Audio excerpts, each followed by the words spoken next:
बोरनी ऍटमला as a particle म्हणून consider केलं. त्यांनी पार्टिकलचं बिहेवियर स्टडी केलं की पार्टिकल कसा बिहेव करू शकतो. पार्टिकल इलेक्ट्रोमॅग्नेटिक रेडिएशन्स इमिट करू शकतो. इलेक्ट्रोमॅग्नेटिक रेडिएशन्स जनरली कोण आपण कम्पेअर करतो, तर आपण सनलाइटच्या रेडिएशन्स बरोबर कम्पेअर करतो. मग सनलाइटला ड्युअल नेचर आहे.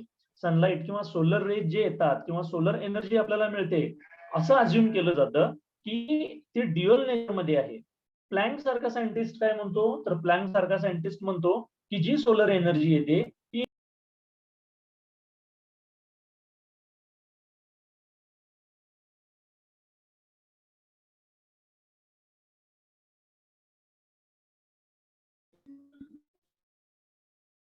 त्या पॅकेट्सना आपण काय म्हणतो, फोटॉन म्हणतो आपण, बरोबर आहे. आणि की दुसरे आणखी सायंटिस्ट आहेत ते काय म्हणतात की सनलाइट किंवा सोलर एनर्जी ही वेव्ह फॉर्म मध्ये येते, म्हणजे त्याच्यामुळं त्यांचं काय होतं की रिफ्लेक्शन, रिफ्रॅक्शन यासारखे आपल्याला मिळतात. आणि जर ती पॅकेट फॉर्म मध्ये येत असेल तर आपण ब्लॅक बॉडी रेडिएशन याच्यासारखे इफेक्ट त्याला कन्सिडर करतो.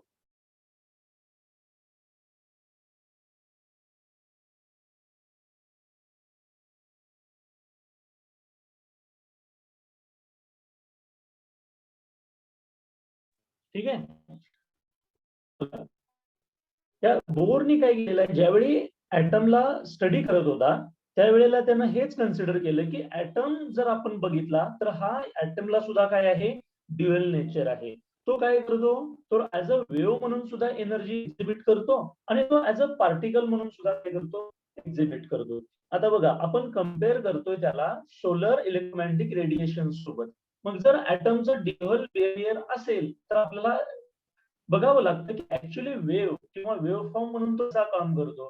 तर सगळ्यात पहिल्यांदा आपल्याला वेव्हचे कॅरेक्टरिस्टिक्स माहित पाहिजेत की जी एनर्जी ऍटम एक्झिबिट करतो ती वेव्ह फॉर्म मध्ये करतो, लक्षात घ्या. तर आता बरोबर आहे. मग आता ही जी वेव्ह असेल ती वेव्हचे कॅरेक्टरिस्टिक्स काय असतात किंवा वेव्ह नेमकी कशी असते हे आपल्याला पहिल्यांदा बघायचं आहे. ठीक आहे. मग बघा, वेव्ह म्हणजे काय असते, वेव्ह म्हणजे एक एनर्जीचं इमिशन असणार आहे. ठीक आहे. वेव्हफॉर्म जर बघितला वेव्हफॉर्म मध्ये आपल्याला अप्स डाऊन्स दिसतील. ऍक्च्युली जर आपण ऍटमने एक्झिबिट केलेली एनर्जी बघितली तर असं काही असतं की बाबा ऍटम एखादा या पाथ मध्ये मूव्ह होत आहे, तर ऍटम पाथ मध्ये मूव्ह होत नसतो. किंवा हे जे काय आपण पाथ ड्रॉ करतो ऍक्च्युली या पाथ मध्ये कोण मूव्ह होत नाही. फक्त आपण या पाथ मध्ये काय दाखवतो, अप्स अँड डाऊन्स दाखवतो आपण. हे अप्स अँड डाऊन्स काय सांगतात की एनर्जी कधी हायर लेवलला असेल, कधी लोअर लेवलला असेल. त्यामुळे वेव्हफॉर्म ऍक्च्युली काय दाखवत असतो की रेडिएशनचा पॅटर्न दाखवत असतो.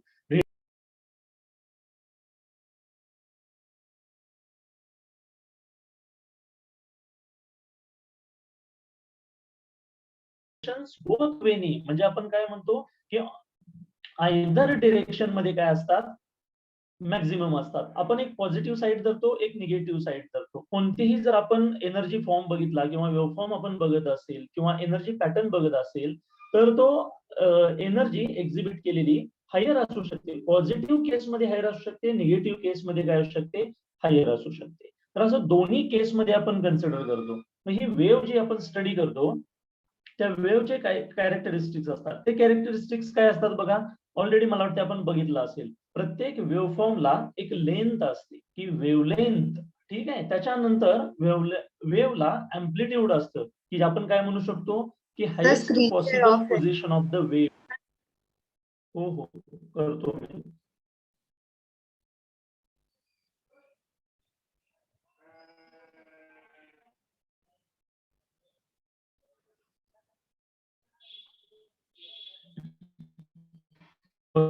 तर प्रत्येक वेव्हला काय असेल, डाऊन्स असतील. ठीक आहे. तर आता इथं बघायचंय, तर एक जर आपण वेव्ह कन्सिडर करत असेल तर बरोबर आहे, त्याला क्रेस्ट असेल आणि एक ट्रफ असेल. तर आपण जो हायेस्ट पार्ट म्हणतो त्याला काय म्हणतो, किंवा पॉझिटिव्ह साईडचा पार्ट असेल. आता एक जर आपल्याला बघितलं असेल तर इथे एक आपल्याला वेव्हच्या मध्ये एक लाईन ड्रॉ केलेली दिसेल आपल्याला. ठीक आहे. बघा ही एक ब्लॅक लाईन आपल्याला ड्रॉ केलेली दिसेल. ही ब्लॅक लाईन काय असते, तर ही एक रेफरन्स लाईन असते किंवा जी एनर्जी एक्झिबिट केली जाते त्या एनर्जीची एक रेफरन्स एनर्जी लेवल असते. त्या रेफरन्स एनर्जी लेवल पासून आपण एनर्जी किती हायर एक्झिबिट केली किंवा किती लोअर एक्झिबिट केली हे आपण काय करत असतो, कन्फर्म करत असतो, बरोबर आहे. आता एक वेव्हफॉर्म पॅटर्न असतो, तो बघा एनर्जी लेवल इनिशियली 0 असेल, त्याच्यानंतर एनर्जी लेवल इन्क्रीज होत जाईल, एक हायेस्ट एनर्जी लेवल मिळेल, त्याच्यानंतर परत एनर्जी लेवल 0 होईल आणि परत ती निगेटिव्ह साईड, त्याला आपण काय म्हणणार, एक सिंगल वेव्हलेंथ म्हणणार आपण त्याला. ठीक आहे, बघा हा एक काय आपण म्हणतो, एक सिंगल वेव्हलेंथ कंप्लीट झाली म्हणू शकतो. मग एक हा पॉझिटिव्ह साईडचा हेअर पार्ट प्लस एक निगेटिव्ह साईडचा हेअर पार्ट एक वेव्हलेंथ आपल्याला देतो. ठीक आहे, मग बघा पॉझिटिव्ह पार्ट जिथून स्टार्ट होतो, तो निगेटिव्ह पार्ट जिथं एंड होतो, ती जी लेंथ असेल ती आपण म्हणणार वेव्हची लेंथ, त्यालाच आपण वेव्हलेंथ म्हणतो. त्या वेव्हलेंथला डिनोट केलं जातं लॅम्बडा. ठीक आहे, तर बघा या वेव्हलेंथला आपण कसं डिनोट करतो, it is the distance between two corresponding points on a wave. कोणते ते दोन points, starting of positive points. आता बघा एक वेव्हलेंथ इथून तर व्हॉइस ब्रेक सेकंड होतोय. वेव्ह इथून स्टार्ट होते. आता येतो, क्लिअर येतोय का बघा जरा. तर मध्येच काही वर्ड्स ऐकू येत नाही. ठीक आहे, करतो बघा. इथून स्टार्ट होते, परत निगेटिव्ह जाऊन इथं एंड होते, परत ब्रेकच परत होतोय. सेकंड वेव्ह जी असेल, नेटवर्क माझ्या साईडला तरी ओके आहे.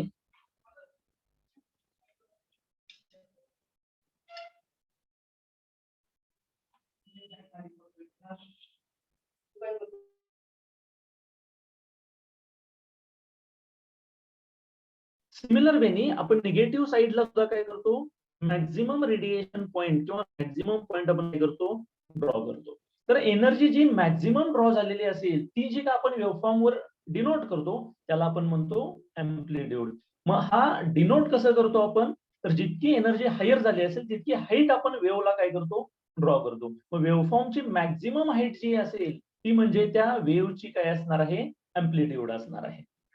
त्याच्यानंतर फ्रिक्वेन्सी, फ्रिक्वेन्सी बघा जर मी कन्सिडर केलं, आता काय असणार आहे बघा, हा एक एनर्जीचा पॅटर्न असणार आहे की पॉझिटिव्ह साईडला एनर्जी जाते. ठीक आहे, बघा हा आपण केला, एक वेव्हफॉर्म ड्रॉ केला की एनर्जी रेडिएट व्हायला स्टार्ट होते, मॅक्झिममला जाते, त्याच्यानंतर परत झिरो होते, परत निगेटिव्ह साईडला इन्क्रीज होते आणि परत झिरो होते. हा एक झाला वेव्ह पॅटर्न. मग अशा नंबर ऑफ वेव्ह, हा वेव्ह पॅटर्न काय होत जाणार आहे, रिपीट होत जाणार आहे आणि आपल्याला नंबर ऑफ वेव्ह मिळत जाणार आहे.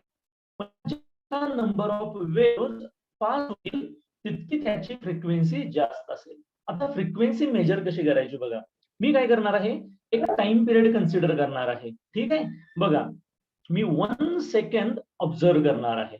1 सेकंद मध्ये किती वेव्ह पास होतात. मी आता समजा या वेव्ह फॉर्मवर हा एक रेफरन्स पॉइंट पकडलेला आहे. या पॉइंट वरून कंप्लीट वेव्ह किती, मग आपण वेव्ह काय कन्सिडर करतो, एक क्रेस्ट एक कर्व, अशा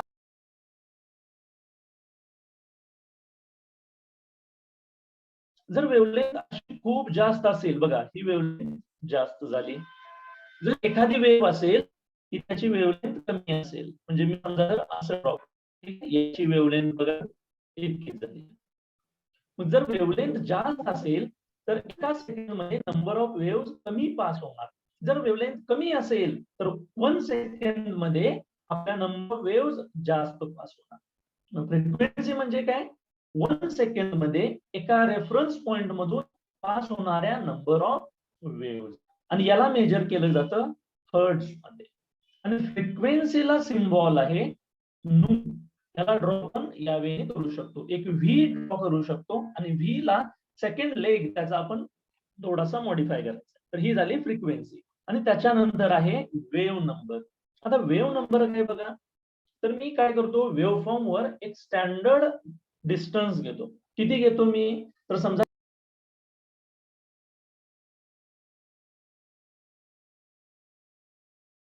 डिस्टन्स घेईन. ठीक आहे, आता 1 मीटर मी जर डिस्टन्स घेतलेलं असेल, आता कन्सिडर करा की वेव्ह डिस्टन्स आहे समजा 1 मीटर आहे, इतकं आहे. ठीक आहे, आता या 1 मीटर मध्ये किती वेव्ह येतात बघा, की एक सिंगल, त्याच्यानंतर डबल आणि त्याच्यानंतर थर्ड वेव्हचा हाफ येतो. टोटल इथं बघायला गेलं तर 2.5 वेव्ह येतात.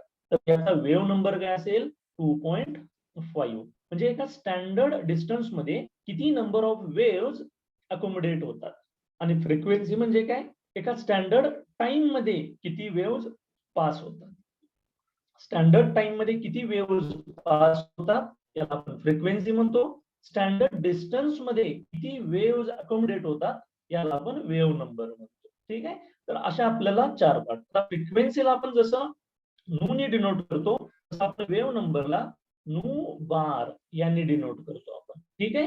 वेव्हलेंथ आपण डिनोट करतो लॅम्बडा, अँप्लिट्यूड डिनोट करतो कॅपिटल ए, फ्रिक्वेन्सी डिनोट करतो नू, आणि फ्रिक्वेन्सी नंबर नू बार आपण डिनोट करतो. या 4 प्रॉपर्टीज वेव्हच्या इम्पॉर्टंट आहेत. मे बी तुम्ही ऑलरेडी स्टडी केलेला असेल. ठीक आहे. बघा आता या ज्या प्रॉपर्टीज आहेत या आपण कुणाशी रिलेट करू शकतो, तर आपण या स्पीड ऑफ लाईटशी रिलेट करू शकतो. आता आपल्याला माहिती आहे स्पीड ऑफ लाईट 3 × 10⁸ आपण स्टँडर्ड व्हॅल्यू इथं कन्सिडर करतो. ठीक आहे. ऍक्च्युअल व्हॅल्यू आपल्याला दिलेली आहे. मग स्पीड ऑफ लाईट आणि या वेव्हच्या कॅरेक्टरिस्टिक्स यांच्या रिलेशनशिप काय आहे, तर speed of light is product of wavelength and frequency.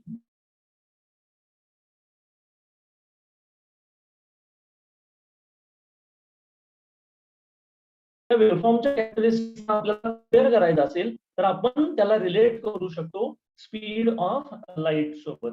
तर स्पीड ऑफ लाईट म्हणजे c is equal to lambda into frequency. ठीक आहे. म्हणजे कोणताही वेव्हफॉर्म असेल तर त्याची तुम्ही वेव्हलेंथ इंटू फ्रिक्वेन्सी केला तर आपल्याला ते मिळालं. शेअर होते. कोणतीही वेव्ह असेल त्याचा आपल्याला स्पीड, वेव्हलेंथ आणि फ्रिक्वेन्सी यांचा प्रोडक्ट घेतला तर तो आपल्याला मिळायला पाहिजे स्पीड ऑफ लाईट एवढा. ठीक आहे. तर या वेने आपण हे रिलेट केले आहेत. हे वेव्हफॉर्मचे कॅरेक्टरिस्टिक्स किंवा वेव्हला जर आपल्याला स्टडी करायचं असेल तर त्याचे मेन पॉइंट्स की जे आपण वेव्ह डिनोट करतो किंवा ज्याच्या हेल्पने आपण वेव्हला रिप्रेझेंट करतो ते याचे 4 पॉइंट्स: वेव्हलेंथ, फ्रिक्वेन्सी, अँप्लिट्यूड आणि वेव्ह नंबर. ऍटलीस्ट हे आपल्याला काय पाहिजे, पॉइंट्स माहित पाहिजेत. आणखीन काही वेव्हचे कॅरेक्टरिस्टिक्स असतात जसं की टाइम पिरियड असतो. टाइम पिरियड म्हणजे फक्त काय असतो की एक सिंगल वेव्हलेंथला एका पॉइंट मधून पास व्हायला लागणारा टाइम. तर हा असे सुद्धा कॅरेक्टरिस्टिक्स असतात, लक्षात घ्या. आपण फक्त जे मेन असतात ते फक्त काय करतो,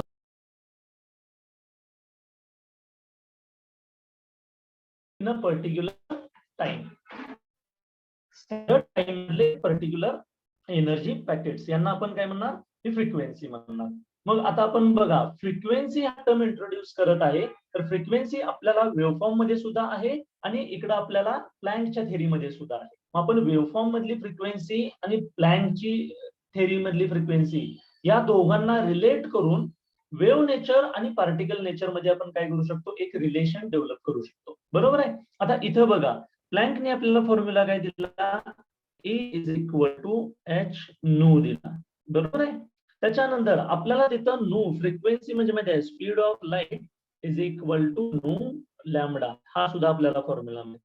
त्याच्यात nu is equal to C upon.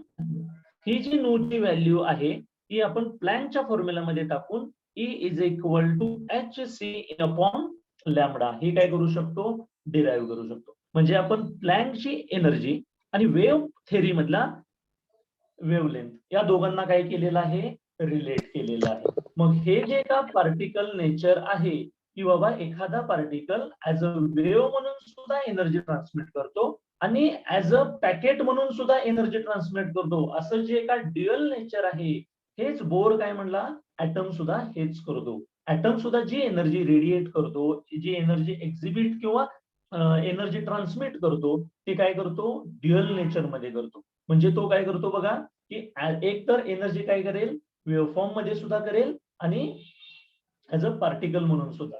ठीक आहे. तर हे ड्युअल नेचर, मग हे ड्युअल नेचर स्टडी करायसाठी आपल्याला ही प्लँक्स थेरी माहित पाहिजे आणि प्लस वेव्ह थेरी सुद्धा आपल्याला माहित पाहिजे. प्लँक्स थेरी आपल्याला पार्टिकल नेचर देते आणि वेव्ह थेरी आपल्याला वेव्ह नेचर देते. बरोबर आहे.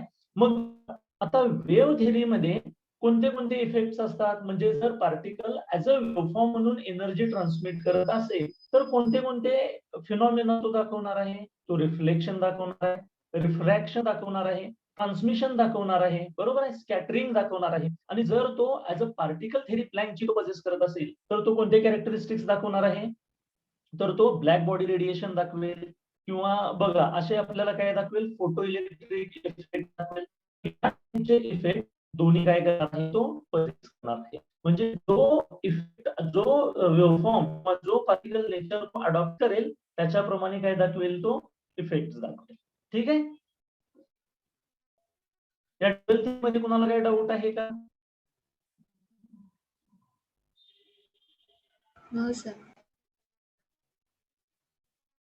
गुड. बघा आता ही ड्युअल थेरी आपल्याला समजलेली आहे. मग आपण काय म्हणतो किंवा बोर्ने आपल्याला काय सांगितलेलं आहे आतापर्यंत, की ऍटम ड्युअल नेचर पजेस करतो, एनर्जी एमिट करतो. म्हणजे एनर्जी वेव्हफॉर्म एमिट करू दे किंवा ऍज अ पार्टिकल म्हणून एमिट करू दे. पण जी का एनर्जी एमिट करतो आणि त्या एमिशनचा जो काही पॅटर्न असतो त्याला आपण म्हणतो ऍटॉमिक स्पेक्ट्रा किंवा ऍटॉमिक स्पेक्ट्रम. एनर्जी ट्रान्समिशनचा ऍटमनी जी एनर्जी एक्झिबिट केलेली असते ती एनर्जी ज्या वेव्हफॉर्म मध्ये किंवा ज्या पार्टिकल नेचर मध्ये किंवा त्याचा जो काही पॅटर्न असेल त्याला आपण म्हणणार आहे ऍटॉमिक स्पेक्ट्रम म्हणणार आहे. आता ही स्पेक्ट्रम म्हणजे एक टाईपचा काय असणार आहे, आपल्याला वेव्हफॉर्मच असणार आहे. मग त्या वेव्हफॉर्मला काय असेल, वेव्हलेंथ असेल, वेव्हलेंथचं कॉम्बिनेशन असेल, बरोबर आहे. वेव्हलेंथ डिफरंट टाइप्स ऑफ काय असतील, वेव्हलेंथ असतील. मग या वेव्हलेंथ ज्या असतात किंवा डिस्क्रीट असतात. म्हणजे वेव्हलेंथ कशा असतील, काही ठिकाणी जास्त असतील, काही ठिकाणी कमी. वेव्हलेंथ ज्या असतात vary from one element to the next. प्रत्येक इलेमेंटनं एक्झिबिट केलेले एनर्जी वेव्हफॉर्म हा काय असतो, डिफरंट असतो, बरोबर आहे. त्याच्यानंतर प्रत्येक atom can only exist in a few states with specific energies. प्रत्येक ऍटम जो असेल यानं इमिट केलेली एनर्जी ही स्पेसिफिक एनर्जी असेल. म्हणजे एक ठराविक पॅटर्नच एनर्जीचा इमिट होईल त्याला काही नाही, गॅरंटी नाही.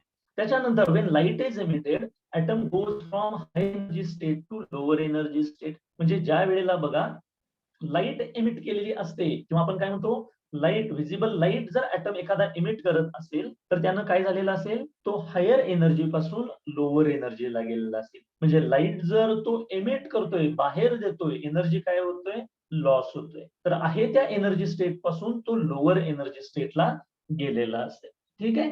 तर हे जे पॉइंट्स आहेत हे आपल्याला ऍटॉमिक स्पेक्ट्रमच्या केसमध्ये लक्षात ठेवायचे, की प्रत्येक ऍटम काय करतो, स्पेक्ट्रम इमिट करत असतो. त्या स्पेक्ट्रम मध्ये डिफरंट टाइप ऑफ काय असणार, कॉम्बिनेशन ऑफ सेव्हरल वेव्हलेंथ असणार आहेत, ज्या मॅक्झिमम मिनिमम असू शकतात. आणि एखाद्या वेळेस एनर्जी जर लाईटच्या फॉर्म मध्ये तो इमिट करत असेल तर तो आपण असं करतो की हायर टू लोअर आलेला असेल. आता बघा हायड्रोजनचा ऍटम बोरने जो मेनली स्टडी केला तो हायड्रोजन ऍटमच्या केसमध्ये स्टडी केला होता. ठीक आहे. तर ज्या वेळेला हायड्रोजन ऍटम मधून एखाद्या वेळेस आपण ज्या वेळेला रेडिएशन हायड्रोजनचे इमिट झाले म्हणतो तिथं आपण जर वेव्हफॉर्म कन्सिडर केला हायड्रोजनचा तर आपल्याला जो स्पेक्ट्रम दिसेल तो थोडासा या पॅटर्न मध्ये असेल. बघा इथं आपल्याला एक सॅम्पल पॅटर्न दिलेला आहे की याच्यामध्ये तुम्हाला डिफरंट कलर लाईनच्या दिसत आहेत. त्याचा अर्थ आहे ते डिफरंट वेव्हलेंथ आहे. तर तुम्ही काही ठिकाणी बघितला वेव्हलेंथ क्लोज आहेत, काही ठिकाणी काय आहेत, थोड्याशा लांब आहेत. म्हणजे काही ठिकाणी वेव्हलेंथ थोडी मोठी असेल, काही ठिकाणी कशी असेल, छोटी असेल. बघा हा वेव्ह, काही काही ठिकाणी वेव्ह लाईन्स कशा असतात, क्लोजर असतात. तर कशा आहेत बघा, क्लोजर आहेत. इथं वेव्हलेंथ थोडी कशी असेल, कमी असेल. काही ठिकाणी बघा वेव्हलेंथ खूप लांब असेल. म्हणजे वेव्हलेंथ जर मोठी असेल आपल्याला वेव्हफॉर्म मिळेल, वेव्हफॉर्मवरच्या लाईन्स काय असतील, कमी असतील. या लाईन्स काय डिनोट करतात, तर या डिफरंट टाइप ऑफ वेव्हलेंथ्स डिनोट करतात. आणि या लाईन्सचं जे कॉम्बिनेशन असतो किंवा लाईन्सचा जो आपल्याला ग्राफ मिळतो यालाच आपण म्हणतो ऍटॉमिक स्पेक्ट्रम म्हणतो. ठीक आहे. हे जे आपण स्टडी केलं किंवा पार्टिकल नेचर स्टडी केलं होतं किंवा आपण हे वेव्हफॉर्म स्टडी केला, या थिअरीच्या बेसिसवर ऍटॉमिक मॉडेल आपलं पुटफोर्थ केलं किंवा ऍटॉमिक मॉडेल आपलं रिप्रेझेंट केलं. ठीक आहे. तर हे ऍटॉमिक मॉडेल कसं होतं, सांगितलं होतं की सेंट्रल न्यूक्लियस असेल, त्याच्या सराउंडिंग मध्ये इलेक्ट्रॉन ऑर्बिट्स मध्ये फिरत राहतील. पण रुदरफोर्डचा काय होता, रुदरफोर्ड आपल्याला न्यूक्लियसच्या सराउंडिंग मध्ये किती इलेक्ट्रॉन्स असतील किंवा किती ऑर्बिट्स असतील, कोणत्या ऑर्बिटमध्ये किती इलेक्ट्रॉन्स असतील याची आपल्याला इन्फॉर्मेशन त्याच्या थेअरीमध्ये मिळत नव्हती. त्याने जस्ट काय सांगितलं की इलेक्ट्रॉन्स हे न्यूक्लियसच्या बाहेर ऑर्बिट्स मध्ये मूव्ह होतात. मग अशा किती ऑर्बिट्स असतील किंवा जर सेव्हरल ऑर्बिट्स असतील तर प्रत्येक ऑर्बिटमध्ये किती इलेक्ट्रॉन्स असतील हे आपल्याला रुदरफोर्ड थेअरीमध्ये काय होत नव्हतं, क्लिअर होत नव्हतं. तर हे जे होते रुदरफोर्डचे हे बोरनी ओव्हरकम केले. बोरने काय सांगितलं की सेंट्रलला न्यूक्लियस त्याच्या न्यूक्लियसच्या बाहेर नंबर ऑफ ऑर्बिट्स असते.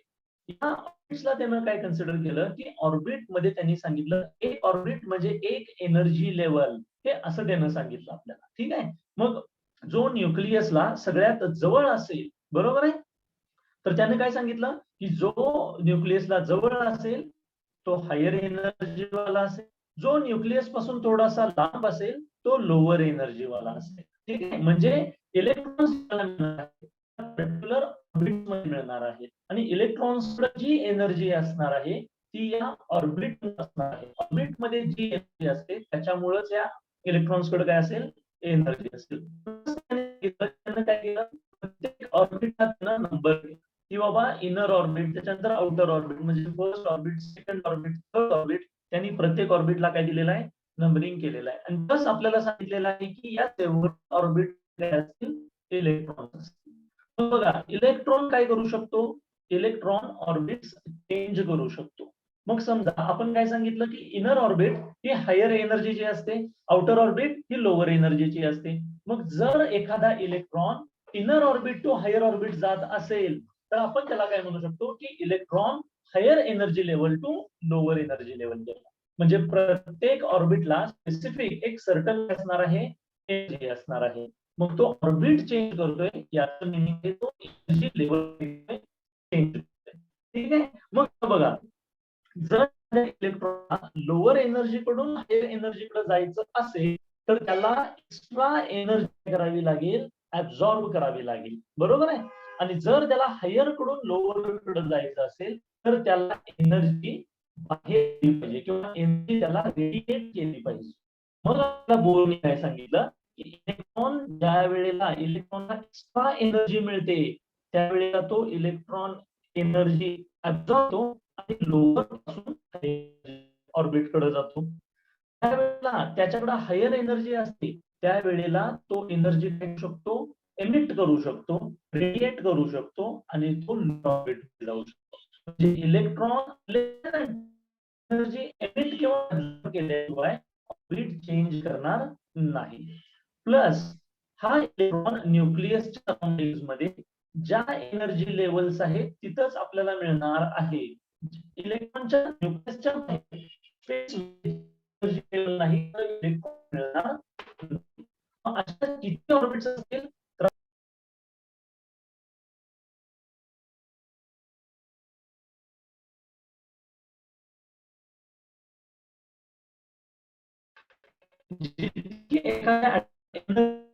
तितके नंबर ऑफ ऑर्बिट्स आपल्याला काय असतील त्या ऍटम कडे.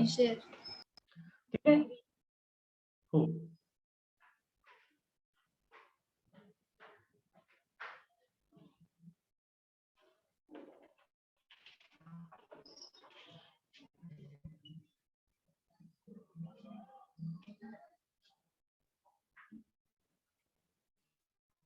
ठीक आहे. हे आपल्याला सांगितलं. प्लस त्याने आणखी सांगितलं बघा, आता रुदरफोर्डने आपल्याला एवढंच सांगितलं होतं की न्यूक्लियस आणि इलेक्ट्रॉन मध्ये इंटरॅक्शन असेल, कोणती इंटरॅक्शन असेल हे आपल्याला सांगितलं नव्हतं. बोरनी तो पॉइंट क्लिअर केला. बोरनी काय सांगितलं की इलेक्ट्रॉन्स या चार्ज स्पेसिस आहेत, प्लस न्यूक्लियस मध्ये सुद्धा प्रोटॉन सारख्या पॉझिटिव्हली चार्ज स्पेसिस आहेत. मग चार्ज स्पेसिस ज्या वेळेला इंटरॅक्ट होतात त्यावेळी दोघांच्या मध्ये फोर्स कुठला असतो, इलेक्ट्रोस्टॅटिक फोर्स असतो. चार्जेस मधला फोर्स हा असतो, इलेक्ट्रोस्टॅटिक फोर्स असतो. आपल्याला बोरने हे सुद्धा सांगितलं की न्यूक्लियसच्या सराउंडिंग मध्ये जे काही इलेक्ट्रॉन रिव्हॉल्व्ह होत आहेत ते कशाच्या अकाउंटवर होत आहेत तर या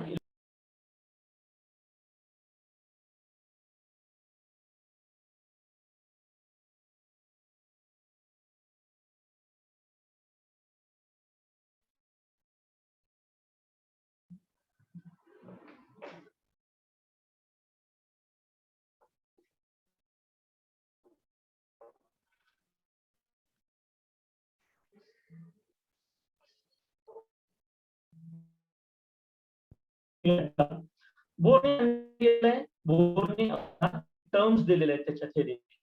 फर्स्ट आहे ग्राउंड स्टेट. ग्राउंड स्टेट म्हणजे काय, तर lowest state orbital where the electrons are initially present is called as ground state. आपण काय म्हणतो की इलेक्ट्रॉन्स डिफरंट ऑर्बिट्स मध्ये काय मूव्ह होऊ शकतात. मग पहिल्यांदा ओरिजिनली इथे असतील ग्राउंड स्टेट. मग इनिशियली हायर एनर्जी लेवलला असू दे किंवा लो एनर्जी लेवल असू दे, पण इनिशियल जिथं असतील त्याला आपण म्हणणार ग्राउंड स्टेट.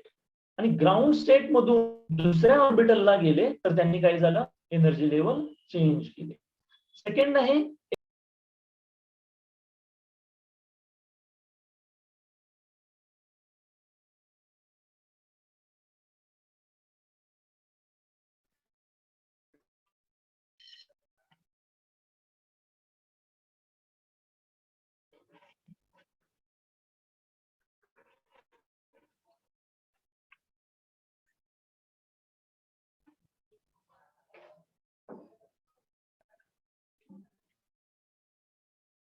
बघा,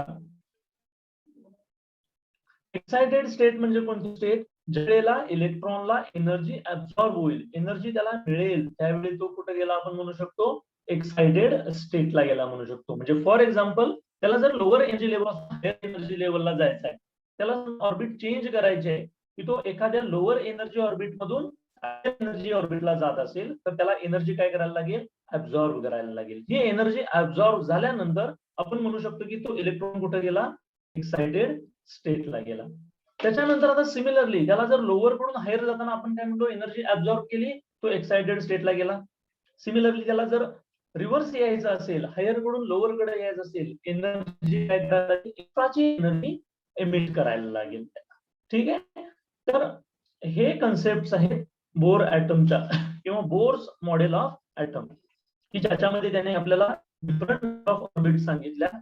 डिफरंट ऑर्बिट्स ना त्यानं एनर्जी लेवल म्हणून कन्सिडर केलं. त्यानंतर ऍटम्स एनर्जी लेवल चेंज करू शकतात. लोअर टू हायर जायचं असेल तर एनर्जी ऍब्सॉर्ब करावी लागेल, हायर टू लोअर जायचं असेल तर एनर्जी एमिट करायला लागेल.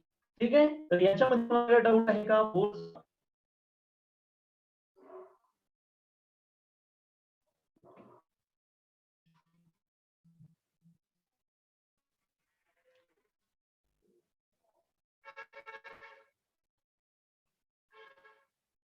ठीक आहे.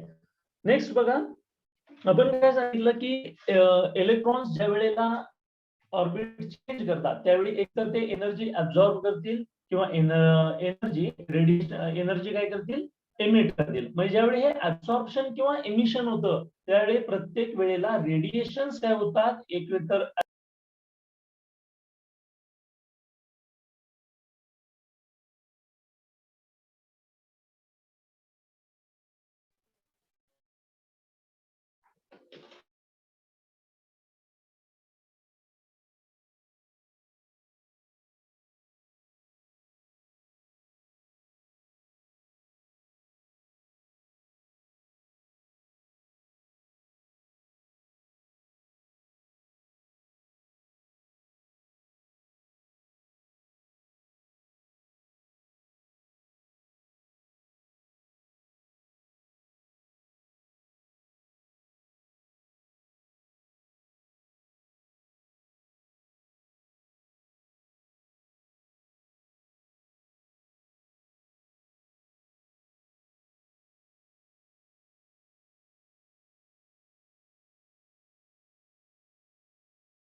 ज्यावेळेला रेडिएशन आपण काय म्हणलो, ऍब्सॉर्ब होतात किंवा एमिट होतात. हे रेडिएशन कसे ऍब्सॉर्ब होणार आहे, आता वेव्ह फॉर्म मध्ये होते. म्हणजे रेडिएशन असतील हे सुद्धा काय असतील, वेव्ह फॉर्म म्हणून एमिट झालेले असतील.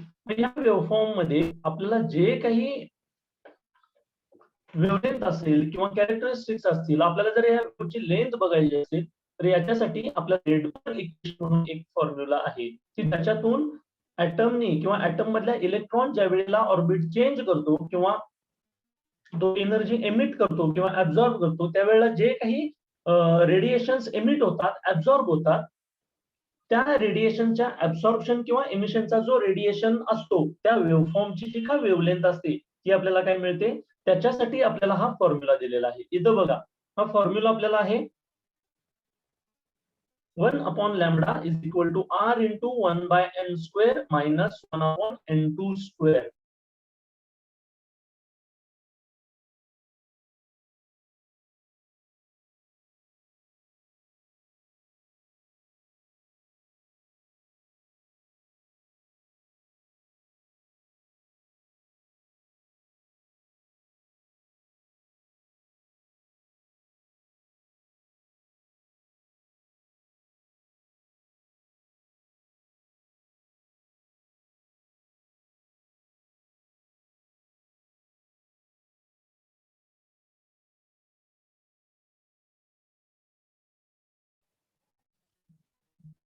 ही इक्वेशन आपल्याला आहे रेडबर्गनी. ते आर काय आहे तर आर हा रेडबर्ग आहे, हा एक मॅथमॅटिकल कॉन्स्टंट आहे, याची व्हॅल्यू सुद्धा आपल्याला दिलेली आहे बघा. त्याच्यानंतर लॅम्बडा काय आहे जे इलेक्ट्रॉन वेव्हलेंथ एमिट केलेली असेल किंवा ऍब्झॉर्ब केलेली असेल रेडिएशन त्या रेडिएशनची लॅम्बडा काय आहे वेव्हलेंथ आहे.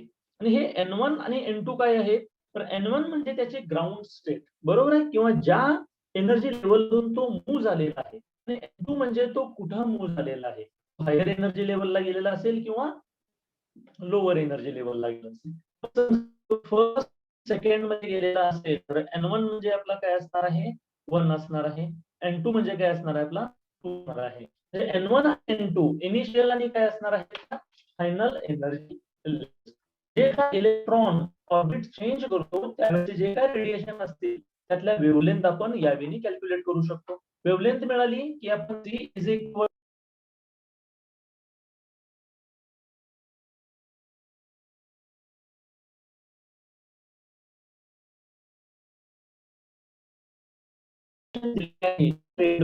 इक्वेशन इलेक्ट्रॉन एमिट केलेले जे रेडिएशन्स असतील त्या रेडिएशन्सचे कॅरेक्टरिस्टिक्स आपण काय करू शकतो डिराईव्ह करू शकतो या रेडबर्ग इक्वेशन वर.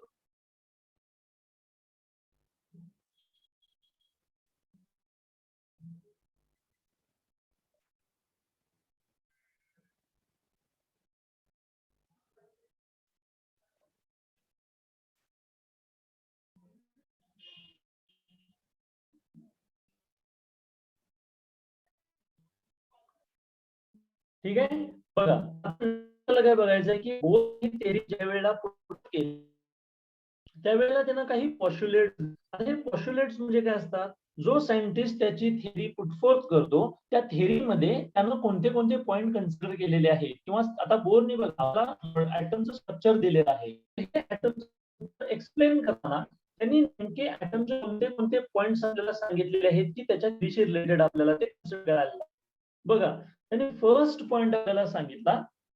आता हे जे काही पॉस्ट्युलेट्स आहेत हे दोन्ही पार्टिकलच्या नेचरला कन्सिडर करून केलेले आहेत म्हणजे ऍज अ वेव्ह थेरी आणि ऍज अ पार्टिकल थेरी या दोन्हींना कन्सिडर करून त्यांनी केलेलं आहे बरोबर आहे.